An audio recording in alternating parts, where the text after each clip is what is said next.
National അവാർഡിന്റെ കാര്യത്തിൽ എതിരഭിപ്രായങ്ങൾ ഉണ്ടെങ്കിലും തിയേറ്ററിൽ വാരിക്കൂട്ടിയ കാശിന്റെ കണക്കിൽ പുഷ്പ എന്ന ചിത്രം മുൻപന്തിയിൽ തന്നെയാണ്.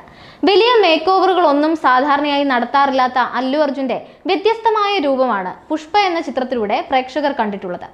ആര്യയുടെ വിജയം മുതൽ തന്നെ അല്ലു അർജുൻ സിനിമകൾക്ക് കേരളത്തിൽ വലിയ രീതിയിലുള്ള മാർക്കറ്റ് ഉണ്ടായിരുന്നു.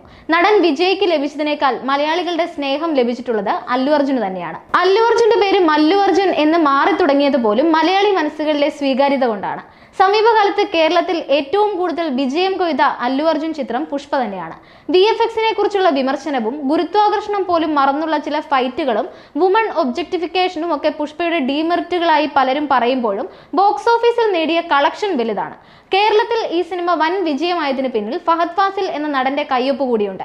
പുഷ്പയുടെ രണ്ടാം ഭാഗം വരുമ്പോഴും മലയാളികൾ ഏറ്റവും കൂടുതൽ കാത്തിരിക്കുന്നത് ഫഹദ് ഫാസിലിന്റെ അഴിഞ്ഞാട്ടത്തിന് വേണ്ടി തന്നെയാണ്. പുഷ്പയിൽ വളരെ കുറവ് സമയം മാത്രമാണ് ഭൻവർ സിംഗ് ഷെഖാവത്ത് എന്ന ഫഹദ് ഫാസിലിന്റെ കഥാപാത്രം ഉണ്ടായിരുന്നത്. ഒരു നടന്റെ റേഞ്ച് കാണിക്കാൻ മുഴുനീള കഥാപാത്രം വേണ്ടെന്ന് ഫഹദ് ഫാസിൽ വീണ്ടും തെളിയിക്കുകയായിരുന്നു. ഇപ്പോൾ പുഷ്പയുടെ രണ്ടാം ഭാഗം അണിയറയിൽ ഒരുങ്ങുകയാണ്. ആദ്യ ഭാഗം പുഷ്പ ദി റൈസ് ആയിരുന്നെങ്കിൽ രണ്ടാം ഭാഗം പുഷ്പ ദി റൂൾ ആണ്. ഭരിക്കാൻ പുഷ്പരാജ് വരികയാണ്. ഓഗസ്റ്റ് 15-ന് എത്തേണ്ട ഈ ചിത്രത്തിന്റെ റിലീസ് നീണ്ടേക്കും എന്ന വാർത്തകൾ കൂടിയാണ് ഇപ്പോൾ പുറത്തുവരുന്നത്. പുഷ്പ 2-ന്റെ പോസ്റ്റ് പ്രൊഡക്ഷൻ ജോലികൾ പുരോഗമിക്കുകയാണ് ഇപ്പോൾ. ഇതിനിടെ ഷൂട്ടിംഗ് തീരാൻ ബാക്കിയുണ്ട് എന്ന വാർത്തകളാണ് തെലുങ്കിൽ നിന്നും പുറത്തുവരുന്നത്. ഫഹദ് ഫാസിലിന്റെ ഡേറ്റ് ക്ലാഷ് ആയത് ജൂണിൽ അവസാനിക്കേണ്ട ഷൂട്ടിംഗ് ജൂലൈ വരെ നീളാൻ കാരണമാകുന്നു എന്ന റിപ്പോർട്ടുകളും തെലുങ്ക് മാധ്യമങ്ങൾ പുറത്തുവിടുന്നുണ്ട്. എന്നാൽ ഇക്കാര്യത്തിൽ സ്ഥിരീകരണമൊന്നും പുറത്തു വന്നിട്ടില്ല. മുൻപ് ചിത്രത്തിന്റെ എഡിറ്റർ പിന്മാറിയതിനെ തുടർന്ന് റിലീസ് നീട്ടിയേക്കുമെന്ന അഭ്യൂഹങ്ങൾ പുറത്തു വന്നിരുന്നു. പ്രമുഖ ചിത്രങ്ങളുടെ എഡിറ്ററായ റൂബിൻ ഷെഡ്യൂൾ ക്ലാഷ് ആയതോടെ പിന്മാറിയെന്നും ഓഗസ്റ്റ് 15-ന് പുഷ്പ 2 എത്തില്ല എന്നുമായിരുന്നു അന്ന് വന്ന വാർത്തകൾ. എന്നാൽ പിന്നീട് സംവിധായകൻ സുകുമാർ തന്നെ മറ്റൊരു പ്രമുഖ എഡിറ്ററുമായി സംസാരിച്ചിട്ടുണ്ടെന്നും പോസ്റ്റ് പ്രൊഡക്ഷൻ നീളില്ല എന്നും അറിയിച്ചിരുന്നു. പിന്നീട് നവീൻ നൂലി എഡിറ്റിംഗിനായി എത്തിയെന്നും വിവരങ്ങൾ പുറത്തു വന്നു.